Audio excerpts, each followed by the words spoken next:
അപ്പം hello guys, welcome to a new beautiful vlog. അപ്പം ഇന്നത്തെ വ്ളോഗിൽ ജസ്റ്റ് ഒരു കുക്കിംഗ് ആണ്. ഡെയിലി എനിക്കൊരു 12-12:30 ആകുമ്പോൾ ഭയങ്കരമായിട്ട് വിശക്കും. അപ്പോൾ എല്ലാ ദിവസവും ഞാൻ ഈ ഒരു ടൈമിൽ കുക്ക് ചെയ്യാറുണ്ട്. അപ്പം ഞാൻ ഓർത്തു ഇന്ന് തൊട്ട് അതൊരു വ്ളോഗായിട്ട് ഇടാന്ന്. കാരണം ഓരോ രാത്രിയിലും എനിക്ക് ഓരോരോ പല പല സാധനങ്ങളാണ് തിന്നാൻ തോന്നുന്നത്. അപ്പം ഇന്ന് നമ്മുടെ ഡേ ഉണ്ടാണ് കേട്ടോ. അപ്പം ഇന്ന് എനിക്ക് കഴിക്കാൻ തോന്നുന്നത് നല്ല കപ്പയും മീനുമാണ് കേട്ടോ. കാരണം എനിക്ക് ഇന്ന് രാവിലെ തൊട്ട് ഭയങ്കര ക്രേവിങ്സ് ആണ് കപ്പയും മീനും കഴിക്കാൻ വേണ്ടി. കാരണം രാവിലെ ഞാൻ ഒരു ട്രിപ്പ് പോയി, അത് കാരണം സമയമില്ലായിരുന്നു. പിന്നെ എനിക്കിപ്പോഴാണ് സമയം കിട്ടിയത്. അപ്പോൾ റോസൻ കപ്പയുണ്ട്, പിന്നെ ദിവസം വീട്ടിൽ നിന്ന് മേടിച്ച കുറച്ച് മത്തി, ഒരു 4-5 മത്തിയുണ്ട് കേട്ടോ. അതുകൊണ്ട് നമുക്ക് നല്ലൊരു മത്തിക്കറിയും കപ്പയും വെക്കാം.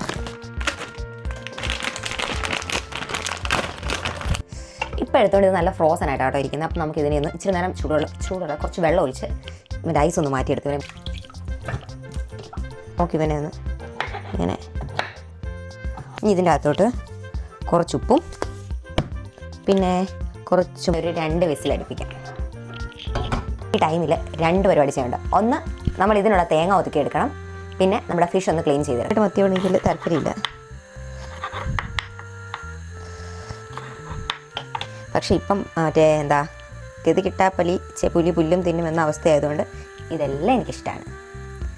ഒന്ന് ഉപ്പും മുളകും തേച്ച് വെച്ചു. അപ്പോൾ തന്നെ നമുക്ക് ആവശ്യത്തിന് വേണ്ട ഇഞ്ചി, വെളുത്തുള്ളി, പച്ചമുളക് എല്ലാം സെറ്റ് ചെയ്ത് വെച്ചിട്ടുണ്ടായിരുന്നു.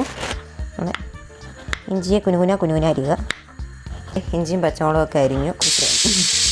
അപ്പോൾ 2 വിസിലടിച്ച് നമ്മുടെ കപ്പ മാറ്റി വെച്ച് നമുക്ക് മീൻ കറി വെക്കാം. അപ്പം ഇത് നമ്മുടെ ചട്ടി ചൂടായി. ചട്ടിക്കകത്തോട്ട് എണ്ണാസ്. കടുക് എന്താ പൊട്ടാച്ചെന്ന് എനിക്കറിയില്ല. എണ്ണ ചൂടാകുന്നതിന് മുമ്പ് കടുക് ഇട്ടുകൊണ്ടായിരിക്കാം. കടുക് ഇട്ടിട്ടുണ്ട്. ആദ്യം നമ്മുടെ കടുക് പൊട്ടുന്നുണ്ട് ഗൈസ്. ഇപ്പോഴാണ് എണ്ണ ചൂടായത്. കടുക് ഉരുവായും പൊട്ടി. ഇതിനകത്തോട്ട് ഇഞ്ചി, വെളുത്തുള്ളി, പച്ചമുളക് ഇട്ടറിഞ്ഞാണ് കഴിച്ചു.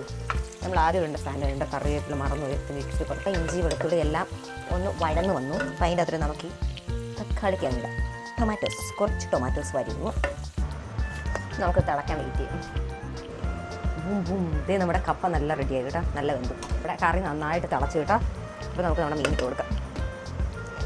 മത്തിക്കുട്ടന്മാരെ നോക്കി ഇവിടെ കമത്താൻ കഴിച്ചു. ശരി, ഒന്ന് തിളക്കട്ടെ. അപ്പോൾ ഇത് നമ്മുടെ തേങ്ങയുടെ നമ്മുടെ കപ്പയുടെ അരപ്പിന് വേണ്ടിയുള്ള കേട്ടോ. തേങ്ങ, ഉള്ളി, പച്ചമുളക്, പിന്നെ കുറച്ച് വെളുത്തുള്ളി, പിന്നെ കുറച്ച് ജീരകം, ഇത്രയും നമുക്കൊന്ന് ക്രഷ് ചെയ്തെടുക്കാം. അപ്പോൾ അതേ കപ്പയ്ക്കുള്ള അരപ്പ് റെഡിയായി കേട്ടോ.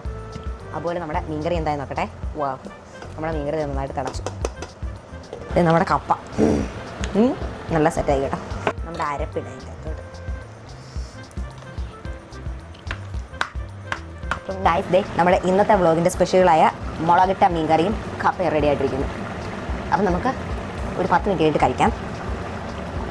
നല്ല മണമുണ്ട്. അപ്പം ടൈം ടു ടേസ്റ്റിംഗ് ആണ്. അപ്പോൾ ഇത് നമ്മുടെ മീൻകറി നല്ല ഇപ്പോഴേ കുറുകി സെറ്റായി കേട്ടോ. കുറച്ച് ദിവസം കഴിച്ചു നോക്കണം. എനിക്കിവിടെ നിന്ന് ഇങ്ങനെ കഴിക്കുമ്പോൾ നമ്മുടെ അടുപ്പ് പാചകത്തൊക്കെ ഇരുന്ന് കഴിക്കുന്നൊരു ഫീൽ തോന്നുന്നു കേട്ടോ. കുറച്ച് സമയത്ത് കഴിക്കുന്നുണ്ട് ഞാൻ നല്ല വിശക്കുന്നുണ്ട് കേട്ടോ.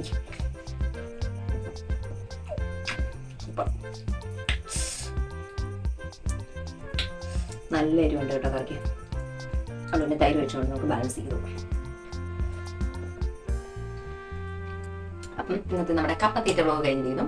അപ്പം നമുക്ക് അടുത്ത വ്ളോഗ് കാണാം. Bye bye. അപ്പം നമ്മളെ വീഡിയോ ഇഷ്ടപ്പെട്ടാൽ വീഡിയോ ലൈക്ക് ചെയ്യാനും വീഡിയോ കാണാനും ഷെയർ ചെയ്യാനും മറക്കരുത് കേട്ടോ. ബൈ.